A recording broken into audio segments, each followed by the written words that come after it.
സുൽത്താൻ ബത്തേരിയുടെ ശരിയായ പേര് ഗണപതിവട്ടം എന്നാണെന്നും ടിപ്പു സുൽത്താന്റെ അധിനിവേശത്തിനു ശേഷമാണ് സുൽത്താൻ ബത്തേരി എന്ന് മാറ്റിയതെന്നും കെ സുരേന്ദ്രൻ പറഞ്ഞു. അതിനാൽ സുൽത്താൻ ബത്തേരിയുടെ പേരുമാറ്റം അനിവാര്യമാണ്. വൈദേശിക ആധിപത്യത്തിന്റെ ഭാഗമായി വന്നതാണ് സുൽത്താൻ ബത്തേരി എന്ന പേര്. വിഷയം 1984 BJP നേതാവ് പ്രമോദ് മഹാജൻ ഉന്നയിച്ചതാണെന്നും സുരേന്ദ്രൻ ചൂണ്ടിക്കാട്ടി. കോൺഗ്രസിനും LDFിനും അതിനെ സുൽത്താൻ ബത്തേരി എന്ന് വിളിക്കുന്നതിനോടാണ് താൽപര്യം. അക്രമിയായ ഒരാളുടെ പേരിൽ ഇത്രയും നല്ലൊരു സ്ഥലം അറിയപ്പെടുന്നത് എന്തിനാണെന്ന ചോദ്യമാണ് താൻ ചോദിച്ചതെന്നും കെ സുരേന്ദ്രൻ വ്യക്തമാക്കി. സുൽത്താൻ ബാറ്ററി അല്ല സർ, അത് ഗണപതി വട്ടമാണ്. ആർക്കാ അറിയാത്തത്? സുൽത്താൻ വന്നിട്ട് എത്ര കാലമായി? അതിന് മുമ്പ് ആ സ്ഥലം ഉണ്ടായിരുന്നില്ലേ? അതിന് പേരുണ്ടായിരുന്നില്ലേ? അത് ഗണപതി വട്ടമാണ്. അത് ആർക്കറിയാത്തത്? ഞാനത് ആവർത്തിച്ചെന്ന് മാത്രമേ ഉള്ളൂ. ടിപ്പു സുൽത്താന്റെ അധിനിവേശം കഴിഞ്ഞിട്ട് എത്ര കാലമായി? അതിന് മുമ്പ് ഈ നാട്ടിൽ ആൾക്കാരൊന്നും ഉണ്ടായിരുന്നില്ലേ? സ്ഥലനാമങ്ങളൊന്നും ഉണ്ടായിരുന്നില്ലേ? എൻ്റെ ചോദ്യത്തിന് നിങ്ങൾ മറുപടി പറയും. ടിപ്പു സുൽത്താൻ വരുന്നതിന് മുമ്പ് അങ്ങനെ ഒരു സ്ഥലം ഉണ്ടായിരുന്നില്ലേ? ഗണപതി വട്ടം ക്ഷേത്രം ഉണ്ടായിരുന്നില്ലേ? എന്താണ് നിങ്ങൾ ഇത്ര മഹാ അത്ഭുതമായിട്ട്? ഇത് ഞാൻ പറഞ്ഞതാണോ? 1984 പ്രമോദ് മഹാജൻജി പറഞ്ഞതാണ്. ഗണപതി വട്ടമാണ്. പക്ഷേ നമ്മളെ അധിനിവേശ ശക്തികൾ കോൺഗ്രസും LDFും അതിനെ സുൽത്താൻ ബത്തേരി എന്ന് പറയുന്നതിനോടാണ്. എന്തിനാണ് ഒരു അക്രമിയായിട്ടുള്ള ഒരാളുടെ ഇവിടെ എത്രയോ മതപരിവർത്തനം, ക്ഷേത്രധ്വംസനങ്ങൾ, പടയോട്ടങ്ങൾ നടത്തിയ ഒരാളുടെ പേരിൽ എത്രയും നല്ലൊരു സ്ഥലം അറിയപ്പെടുന്നതെന്നുള്ള ചോദ്യമാണ് ഞാൻ ചോദിച്ചത്. നിങ്ങൾക്ക് വല്ല വിഷമമുണ്ടോ? കെ സുരേന്ദ്രൻ ബത്തേരിയെ ഗണപതിവട്ടം എന്ന് വിളിക്കാൻ കാരണമായത് രാഷ്ട്രീയമാണെങ്കിലും അതിനു പിന്നിൽ ഒരു ചരിത്രം കൂടിയുണ്ട്. വയനാട്ടിലെ 3 മുനിസിപ്പൽ പട്ടണങ്ങളിൽ ഒന്നായ സുൽത്താൻ ബത്തേരിയിൽ ഒരു കാലത്ത് ഗണപതിവട്ടം എന്നറിയപ്പെട്ടിരുന്ന ഒരു ശിലാക്ഷേത്രമുണ്ടായിരുന്നു.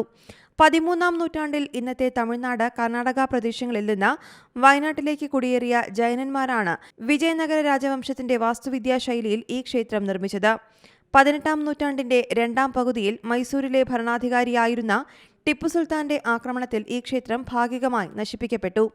1750നും 1790നും ഇടയിൽ ഇന്നത്തെ വടക്കൻ കേരളത്തിലെ മൈസൂരിലെ ഭരണാധികാരികളായിരുന്ന ഹൈദരാലിയും അദ്ദേഹത്തിന്റെ മകൻ ടിപ്പുവും നിരവധി തവണ ആക്രമിച്ചിരുന്നു. പിന്നീട് സുൽത്താൻ ബത്തേരി എന്ന പേര് എങ്ങനെ വന്നുവെന്നും ചരിത്രം രേഖപ്പെടുത്തിയിട്ടുണ്ട്.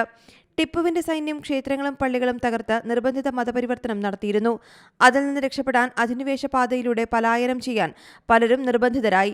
അക്കാലത്ത് 25 ക്രിസ്ത്യൻ പള്ളികൾ തകർക്കപ്പെട്ടതായി വിശ്വസിക്കപ്പെടുന്നു. പള്ളികൾ തകർന്നതോടെ പശ്ചിമ കർണാടകയിൽ താമസിച്ചിരുന്ന റോമൻ കത്തോലിക്കക്കാരുടെ ജനസംഖ്യ ടിപ്പുവിനാൽ ഗണ്യമായി കുറഞ്ഞതായി റിപ്പോർട്ടുകൾ വന്നിരുന്നു. സുൽത്താൻ ബത്തേരിയിലെ മഹാഗണപതി ക്ഷേത്രം ടിപ്പു സുൽത്താൻ മലബാർ മേഖലയിൽ, അതായത് ഇന്നത്തെ വയനാട് ഉൾപ്പെടെയുള്ള വടക്കൻ കേരളത്തിൽ തന്റെ സൈന്യത്തിന് ആയുധങ്ങൾ സൂക്ഷിക്കാനുള്ള സ്റ്റോർ റൂം അഥവാ ബാറ്ററിയായി ഉപയോഗിച്ചു. ഇത് ബ്രിട്ടീഷുകാർ ഗണപതിവട്ടത്തെ സുൽത്താന്റെ ബാറ്ററി എന്ന് രേഖപ്പെടുത്തുന്നതിലേക്ക് നയിച്ചു. പിന്നീട് ആ പേര് സുൽത്താൻ ബത്തേരി എന്നായി മാറുകയായിരുന്നു. അതേസമയം തെരഞ്ഞെടുപ്പ് കാലത്ത് ഇത്തരം വിഷയങ്ങളെല്ലാം മറിച്ച് വയനാടിന്റെ വികസന വിഷയങ്ങളാണ് ചർച്ച ചെയ്യേണ്ടതെന്ന് ഒരു വിഭാഗം വാദിക്കുന്നു.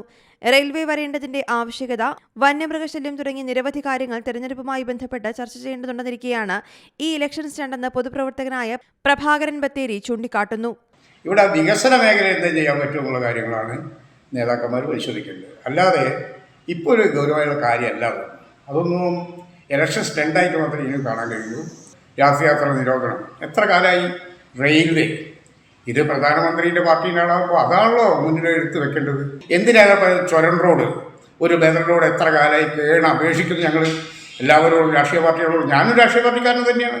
ഞാനും ഒരു വല്ലാത്തത്. ഇവിടെ ഒരു എയിംസ്, ഒരു മെഡിക്കൽ കോളേജ് ഉണ്ടോ സുൽത്താൻ ബത്തേരിക്ക്? വയനാടിന് ഒരു മെഡിക്കൽ കോളേജ്.